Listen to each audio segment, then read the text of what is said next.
Wow, one of my favorite jazz musicians, Wayman Tisdale, dead at the age of 44 of cancer. Welcome back into the third and final set of the J. Rouse Show. And of course, you can reach the show at thejrouseshowalive.com, thejrouseshowalive.com. I tell you, wow. You know, you never question. I don't know what religion you guys are. Everyone has their own religion. Some people believe in God, some people don't. For me, I'm a Christian. I believe in God, and you never want to question the Maker. But there are some people who die, and you say, "Wow, why this individual? Why someone who's trying to do good? Why someone who has such a positive spirit? Why someone who praises, the Father's name?" It's only human to ask those questions. It really is. And, I found myself asking that question with Wayman Tisdale. I mean, there's a video out there on YouTube that he apparently made right after his leg was amputated. Very high-spirited, high-minded, not high-minded in the sense of, one of these people who are high maintenance. I mean, as far as just a positive attitude. And this guy, for this guy to be gone, it's just, wow. Then look, Farrah Fawcett Majors, one of my first crushes. Me, like everyone else, had the famous poster. Oh my God, I used to watch Charlie's Angels for the bikini scenes because I was a young boy. Listen, for all you youngins out there who don't remember how TV used to be, you couldn't say ass on TV. You couldn't show a piece of ass on TV back then. You just couldn't do it. It's amazing what people get away with on TV nowadays. But the world has evolved. People are more accepting of those types of things. Back then, oh my goodness, if you said darn on TV or damn, it was like, whoa, he cursed. The Farrah Fawcett Majors.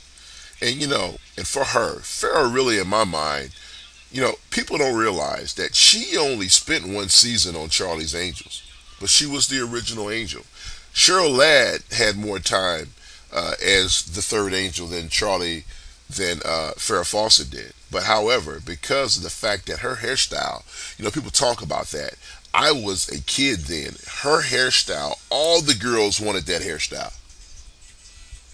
She was a sexy woman. Fine. And you think about that, she just became an American icon. And she always did things that kept herself in the news. And it just seems to me that later in life, people became more infatuated. In my mind, really loved her. She just kind of reinvented herself the older she got. And it was unfortunate that she had to pass. But it was also unfortunate that she had to pass on the same day, or should I say Michael Jackson passed on the same day that she did. I'm not sure which one died first. But, very limited coverage for the Farrah Fawcett death, which, in a way I feel somewhat sorry for. Carl Malden, The Streets of San Francisco. Watched that as a kid. A lot of people don't remember that. Streets of San Francisco. Carl Big Nose Malden. I mean, great show. Great show. And then what about this thing about Arturo Gatti? Murdered by his stripper wife, 23-year-old stripper wife. Here's one of these young 20-somethings again. Apparently, the jury's still out as far as why she did it. But some of the things that are starting to surface is the fact that she felt that they were having problems. This is a person that Gotti met at a strip club. She was a stripper, and she strangled the man with her purse strap. This guy, matter of fact, I tell you what we're going to do. I want to play this clip of one of the greatest fights that I've ever seen between him and Mickey Ward. Let's watch this. And as you can see, this guy was a warrior. A warrior. He almost goes down in this thing. Look at this. He's hurt, but he steps right back up. And if you guys watch this fight, wow. Look at this. This is good stuff. Good stuff. Good stuff.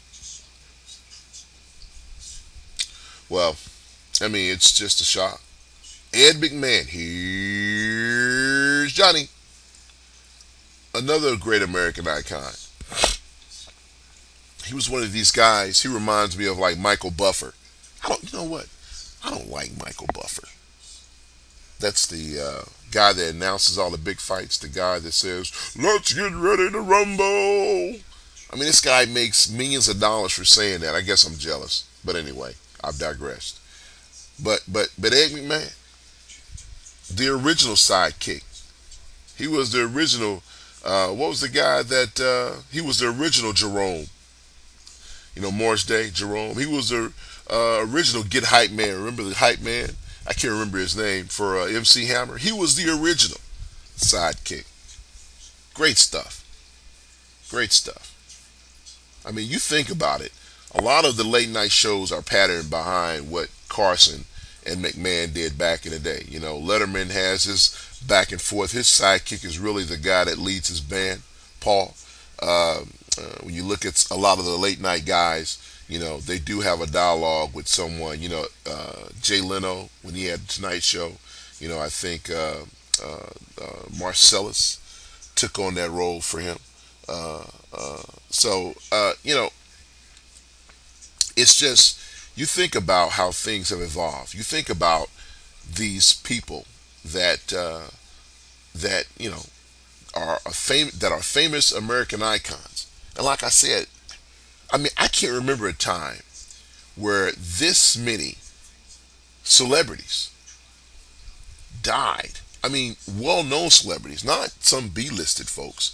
Well-known celebrities in their individual industries and fields died in such a short period of time. And I'm pretty sure I'm leaving other people out.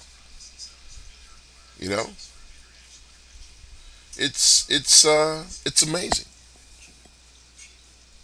But you know, the famous of them all, the most famous of them all is Michael Jackson. And, you know, people are going to wonder, will always remember, where were they when they received the call that Michael Jackson, or when they found out that Michael Jackson had died? It's like that Elvis moment. I remember I was a little boy when the king of rock and roll died. And the bottom line is, I was delivering papers. I remember the next day I had to deliver the special paper that they had for Elvis. You're going to remember where you were. There's no doubt about it. You're going to remember where you were when it happened. You know, I was walking out of my office and my brother called me and said, "Hey, man," he said that, man, they said Michael Jackson has gone to the hospital. He wasn't breathing. I'm like, what? And so, you know, me having one of the most advanced technology phones in the world, you know, I started looking at TV on my phone. Actually, I was buying my wife her birthday present. And so, and then he said, they're saying that he died. I'm like, huh? They said TMZ is reporting that he died. I'm like, no. But then I didn't know what was going on until I got into my car and I started hearing all the Michael Jackson songs. I said, okay, something's wrong.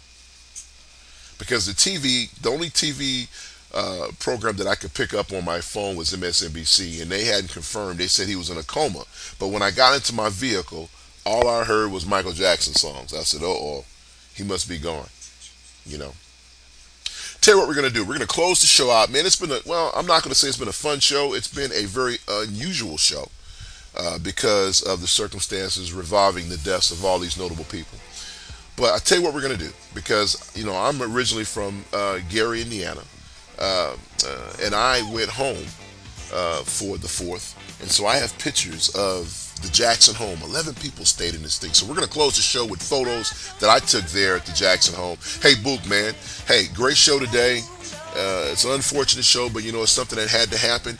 The next show, we'll talk about the Senate hearings for the judge. We'll talk about crazy Dick Cheney. We'll talk about even loonier Sarah Palin. Hey, it's been fun. Book, I'll holler at you. All right, yo. Peace.